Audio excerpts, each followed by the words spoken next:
राधे राधे। स्वागत है आप सबका आज के ब्लॉग में। कैसे हैं आप सब? आशा करती हूँ कि आप सब कुशल मंगल से होंगे। और अभी ना सुबह के 10:30 या पौने 11 के आसपास का टाइम हो रहा है।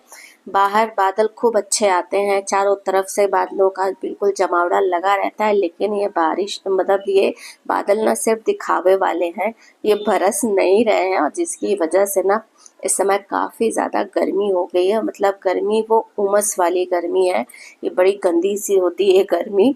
और ये ना थोड़ा सा परेशान करती है। और जो होती है ना अप्रैल मई वाली जो गर्मी होती है ना, वो इतना नहीं खलती। वो तो चलो लू चलती है, धूप लगती है, वो अलग है। उसमें अगर आप कूलर चला लो, फैन चला लो, एसी चला लो, हर चीज़ में राहत मिल जाती है। लेकिन इस वाली गर्मी को झेलना ना थोड़ा सा मुश्किल है।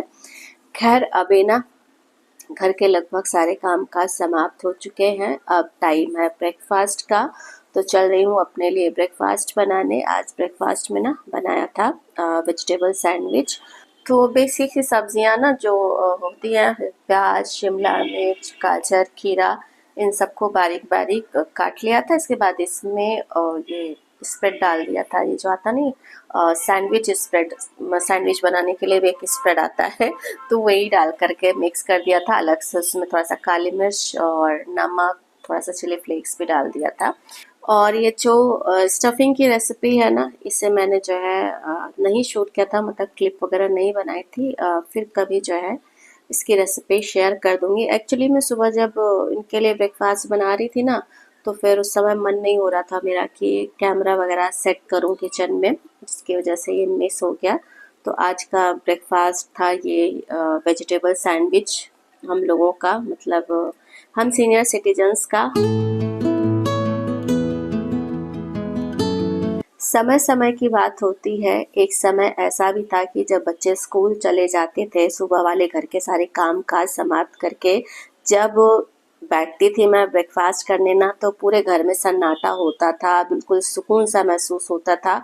वो पल बहुत अच्छा लगता था। ये लगता था कि काश ऐसी शांति और सुकून हमेशा बना रहे। लेकिन अब जब ये शांति मिल रही है ना, तो अब ये मुझे अशांत करके चली जा रही है, क्योंकि चारों तरफ ना बस केवल सन्नाटा ही है और पूरा घर एकदम सूना बेजान सा पड़ा हुआ है। तो बिल्कुल भी अच्छा नहीं लग रहा है ऐसे घर में। लेकिन अब ये है कि धीरे धीरे आदत तो पड़ ही जाएगी। तो वक्त है, सब जो है ना बदलता रहता है, और इस वक्त के साथ में जो है ना हमें भी बदलना पड़ता है। अब देखती हूँ कितना वक्त मुझे लगता है।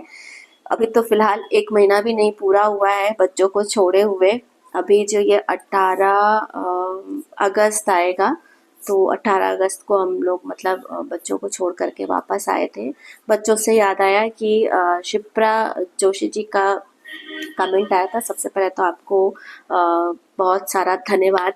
और क्वेश्चन मतलब उन्होंने पूछा था बच्चों के बारे में, तो हाँ, दोनों बच्चे मेरे बाहर पढ़ने के लिए चले गए हैं। तो बड़ा बेटा ना उसने यूजी तो यहीं से किया था, अब उसे पीजी में एडमिशन लेना था, तो वो एमसीए की पढ़ाई करने के लिए गया है। और छोटे बेटे का एडमिशन ना बीटेक में कराया है। तो बच्चे लेकिन कहाँ गए हैं, मतलब किस शहर में है, किस कॉलेज में है, ये सब मैं जो है नहीं जो है यहाँ पे सोशल मीडिया पे बताना चाहूँगी, क्योंकि बच्चों की सेफ्टी ना सबसे पहले होती है। तो मुझे लगता है कि आप सब इस चीज़ को समझेंगे। बाकी और कोई ऐसा इशू नहीं है। जब कभी कल को पढ़ाई कंप्लीट हो जाएगी फिर तो बता ही दूंगी, ऐसा नहीं है।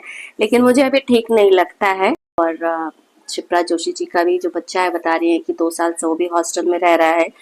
वो भी जो है काफ़ी मिस करती हैं अपने बच्चे को। तो मुझे लगता है हर पेरेंट जो है ना इस सिचुएशन से गुजरता है। लेकिन बस वही है ना कि बच्चों के फ्यूचर के लिए बहुत कुछ जो है ना हमें जो है मतलब बहुत कुछ, बहुत ऐसे कड़े जो है निर्णय हमें लेने पड़ते हैं, जिसके लिए ना हम पेरेंट भी नहीं तैयार होते हैं। और ऐसे जो कड़े निर्णय लेने होते हैं ना, वो पेरेंट ही समझ सकते हैं कि कितना अपने दिल को, अपने आप को मजबूत करते हैं इस सब निर्णयों को लेने में। खैर अभी तो फिलहाल बात करो किचन में, तो कई सारे काम हो गए। तो आज ना लंच में बना रही हूँ मैं दाल की कढ़ी। एक्चुअली मेरे को सब्जी वगैरह थी नहीं, लेने भी नहीं गई मैं। तो ये लगा कि जो घर में है वही बना लिया जाए। तो चने की दाल भिगो करके रख दी थी मैंने सुबह ही, और अभी यहाँ पे ना मैंने दाल पीसा था, उसमें लहसुन डाल करके पीस लिया था। इसके बाद जो मसाला पीसा था ना, तो उसमें प्याज और अदरक, लहसुन, हरी मिर्च और थोड़े से ना बेसिक से गरम मसाले जो ये होता है ना, काली मिर्च, बड़ी इलायची, छोटी इलायची, इन सबको डाल करके पीस लिया। और पीसने के बाद अब जो है पहले जो ये कढ़ी बनानी है ना, तो मैंने दोनों कढ़ाई एक साथ चढ़ा दी थी। तो जिसमें मसाला भुनना था उसका तेल कुछ ज़्यादा ही गर्म हो गया, तो मैंने गैस बंद कर दी, ध्यान नहीं दिया। और पहले तो अभी जो पकौड़ियाँ है ना दाल की, वो बनाऊंगी। तो जो चने की दाल पीसी थी ना, तो इसमें थोड़ा सा हरा धनिया, हरी मिर्च और प्याज को भी ना बारीक बारीक काट करके इसमें डाल दिया है ना, काफ़ी अच्छा लगता है। आप इसके जो पकौड़े हैं ना, जिसको हम लोग भजिया भी बोलते हैं दाल की, ये ऐसे भी बना करके खा सकते हैं ना, शाम को इवनिंग टाइम में अच्छा लगता है। और ये जो दाल की भजिया होती है ना, चाहे मूंग दाल की हो या फिर चने दाल की, ये सब ना मेरे बड़े बेटे को बहुत पसंद आती थी, और स्पेशली उसकी डिमांड रहती थी कि मतलब उसको बना करके रोज ही खिलाया करूं। मैं ही उसके ऊपर नाराज होती थी कि बहुत ज़्यादा तेल खाते हो, इतना तेल नुकसान करेगा, डांटती रहती थी। खैर अब तो अ, बाहर का ही खाना है, इसीलिए कभी कभी लगता है ये बच्चे जब तक साथ में है, घर में है भैया, उनको जो खाना है, जैसे खाना हो खिलाते रहो। घर का खा रहे हैं बस, यही एक सुकून रहता है। फिर जब बाहर का खाना शुरू हो जाता है ना, तो फिर कहाँ, अब जैसे अब बच्चे अब हॉस्टल गए हैं, पढ़ने के लिए गए हैं, कल को जॉब होगी, तो मतलब उनको फिर अब बाहर का ही खाना है। घर का खाना कहाँ इतनी जल्दी अब उनको मिलने वाला है। लेकिन अब भाई हेल्थ भी जो है थोड़ा सा ज़रूरी हो जाता है, तो इसलिए जो है टोका जाता है। खैर अभी जो है ना, ये जो भजिए हैं या इनको पकौड़ी कढ़ी की जो भी कहना हो कह लीजिए, इसको जो है तल लिया मैंने। और धीमे से मध्यम आंच के बीच में इसको तलना होता है ना, क्योंकि दाल की ये पकौड़ियाँ होती हैं, अगर तेज आंच पे तल देंगे ना, तो फिर बाहर से तो बिल्कुल कड़क हो जाएंगी, लेकिन अंदर से सॉफ्ट हो जाएंगी। हालांकि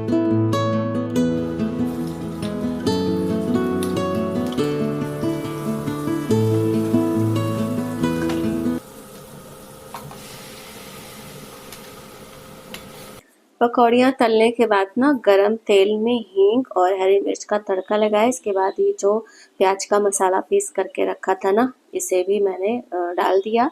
साथ ही जार में काफ़ी सारा मसाला लगा हुआ था, तो थोड़ा सा पानी डाल करके इसे भी साफ करके मैंने कढ़ाई में डाल दिया। और इसी के साथ ना इसमें मैंने डाल दिया है हल्दी, और हल्दी डाल करके इस मसाले को ना अच्छे से भून लिया, क्योंकि ये कच्ची प्याज का जो मसाला है, इसे भुनने में थोड़ा सा समय लगता है। और अगर ये अच्छे से नहीं भुनता है ना, तो फिर पूरी सब्जी का टेस्ट भी खराब कर देता है। क्योंकि थोड़ा सा ट्रेडिशनल तरीके से बना रही हूँ ना ये कढ़ी, जैसे गाँव में हम लोग के यहाँ बनती है, तो उसमें कच्चा प्याज ही हम लोग डालते हैं ना, मतलब कच्चे प्याज का मसाला ही डालते हैं।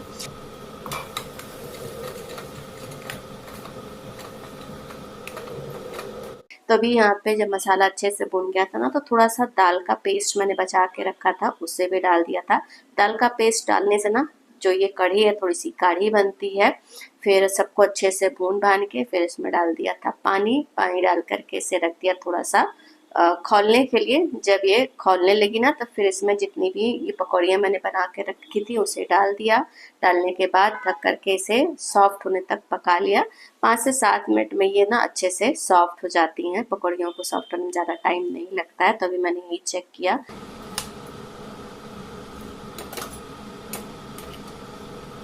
तो अभी ना पकौड़ियाँ सारी ना अच्छे से सॉफ्ट हो गई हैं, कढ़ी बिल्कुल पक चुकी है। लास्ट में इसमें हरा धनिया डाल दिया, और बस हरा धनिया डालने के बाद चावल भी पक गया था। तो तैयार है आज की लंच थाली।